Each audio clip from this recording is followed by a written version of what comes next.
Biologist William Foster works for Bionine Industries in Puerto Rico. Together with his colleague and friend, Edward Whittle, under Jones' direction, he investigates the problem of transferring the consciousness of the dead into a synthetic shell.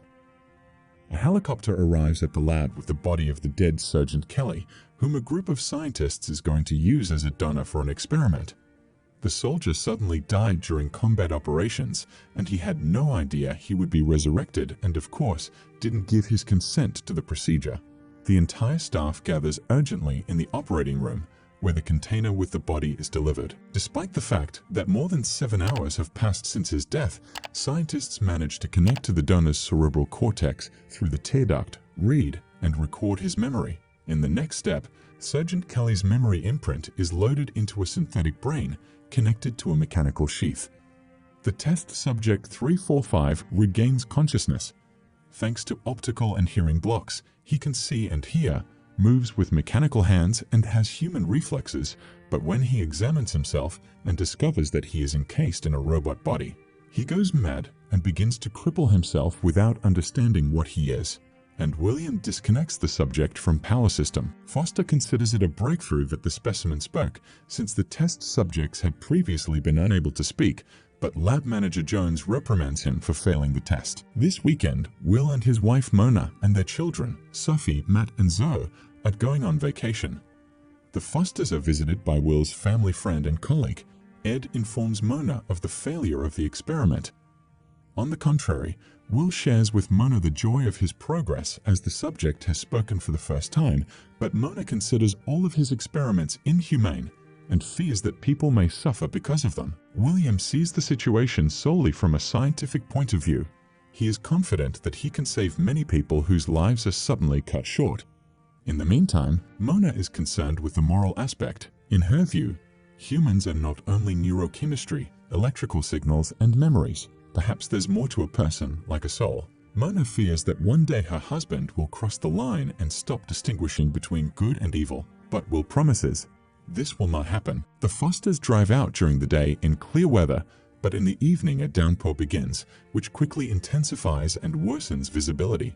Mona suggests stopping to wait out the weather, but suddenly a truck appears on the narrow road, which William detours at the last moment. Seconds later, a thunderstorm collapses a tree, which falls directly onto the car, killing Mona. Will loses control and the car flies off the road into the pond. William drags the bodies of his wife and children ashore. None of them survived. Crushed by grief, Will calls Edward and asks him for help. When Ed arrives at the scene of the accident, Will persuades him to make memory imprints of his loved ones. His friend rejects the idea and offers to call an ambulance or the police, but William, in a fit of madness, doesn't listen to him and forces him to run a brain-scanning program. Later, William and Edward arrive at the laboratory where they are going to clone Will's family. Ed warns that the hardest part about cloning is not that it is forbidden and unethical, but the unpredictable results, and there is a high probability of getting people with physiological abnormalities. Ed asks Will to be prepared to stop the experiment if he makes a mistake, and also points out that he himself is against the idea and considers it immoral. But Will is desperate and confident that they won't make mistakes. Ed also reminds him the technology of consciousness transfer is underdeveloped and has many side effects, and most importantly, they have never done a memory transfer to a replicant before. However, grief and despair prevent William from soberly assessing the situation and the risks, so he insists on the procedure, after which he asks Ed to get rid of Mona and the children's bodies. Will and Ed run into problems before the cloning process even begins. Ed could only get 3 clone-growing tanks from the lab when he needed 4.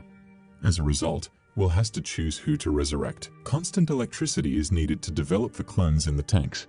To do this, Will steals several dozen batteries from the machines overnight. It will take 17 days to form the clone's biological shells. Meanwhile, Ed suggests that William consider the problem of the consciousness transfer crisis. Will decides to resurrect Mona, Sophie, and Matt, and removes all memories of Zoe from their memories, after which he becomes angry and loses his temper. Next day, cops come to Foster's house investigating numerous thefts of car batteries on the block, but he quickly gets rid of them by lying that he doesn't know anything. After the weekend, Foster doesn't show up for work, and Edward lies to his superiors that William has pneumonia. However, Jones demands that the work on the test subject 345 needs to be done, or their department will be shut down and everyone will be fired. Foster then goes to work, forcing Ed to fill in for him in the garage to keep an eye on the tanks. When William returns home, he meets the school teacher, to whom Ed has lied about the boy's illness and absence. Edward asks William not to involve him in the web of lies and urges him to inform the school himself of the reasons for the children's absence and to call the clinic where his wife works. William takes the laptops and phones of relatives and starts sending letters, answering everyone, the school principal and the children's friends on social media. 17 days have passed, but William still hasn't been able to successfully simulate a human consciousness transfer. This means that there may be problems when attempting to transfer memories to Mona and the children's clones, and the shells can no longer be kept in the tanks, as they will begin to age rapidly. William and Edward extract the clones and put them into a tranquilizer-induced coma. Ed is both shocked and jubilant, since they have managed to produce perfect clones with no side effects. Foster has an extra 3 days until the tranquilizers begin to have a detrimental effect on the replicants' bodies. Will constantly stumbles across things that remind him of Zoe. When Foster injects his wife's clone with another dose of tranquilizer, he notices that her brain activity readings are altered by his touch. Will realizes that the unconsciously biological living human brain will always reject the mechanical shell and will never overcome the crisis of consciousness transfer, and then he shares this discovery with Edward. Will is confident that the consciousness of his loved ones will transfer perfectly into their new living biological bodies without complications.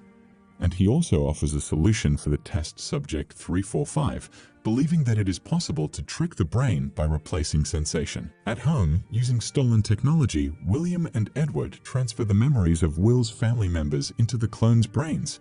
Mona is the first to transition. At first, her consciousness rejects the shell causing convulsions, but then her vitals return to normal, and she regains consciousness. Will briefly puts her to sleep. Ed rejoices in his success and dreams of a Nobel Prize, and Will puts an engagement ring on his wife's hand. While his new family sleeps under the influence of tranquilizers, Will hides pictures of Zoe, erases and removes marks of her presence in the house.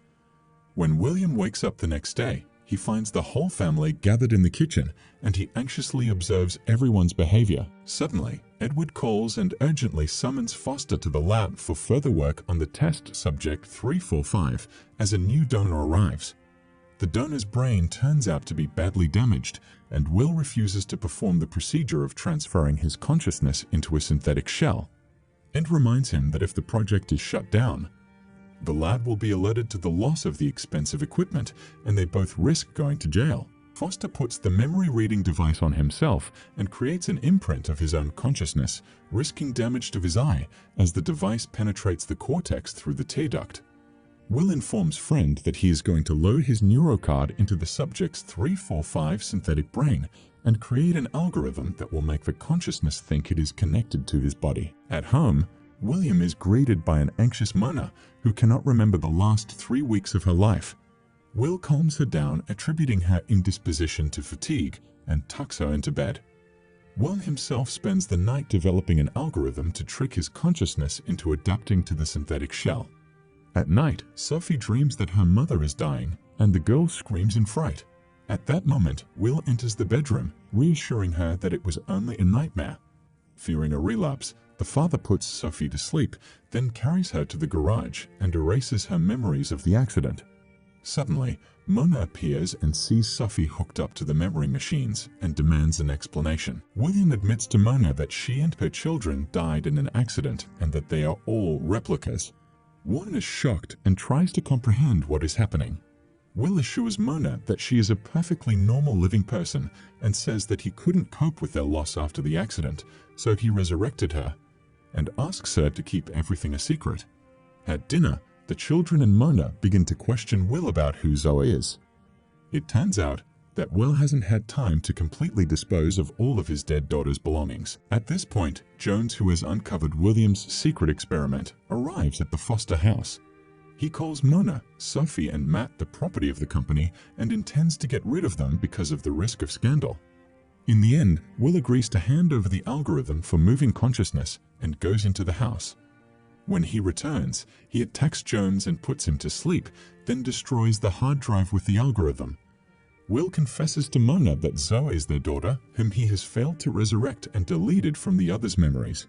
He tells his wife that they must flee immediately, as Bianine will hunt them down to kill them. The whole family leaves the house in a hurry. William takes Zoe's memory imprint from the garage, and the family manages to escape.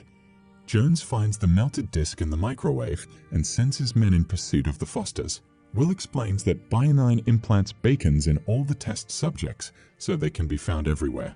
In this way, the children also learn that they are replicants, even though they do not yet understand what is going on. Mona insists that before they escape, Foster takes them to the clinic and deactivates the bacons by any means necessary. Using a defibrillator, Mona and Will cause the bacons to malfunction, and then they leave the hospital with the children. The family arrives at the pier to leave on Edward's boat, but while Will is looking for the keys, Jones' assistants kidnap Mona and the children. After a while, Will arrives at the lab. It turns out that Ed was forced to frame the Fosters.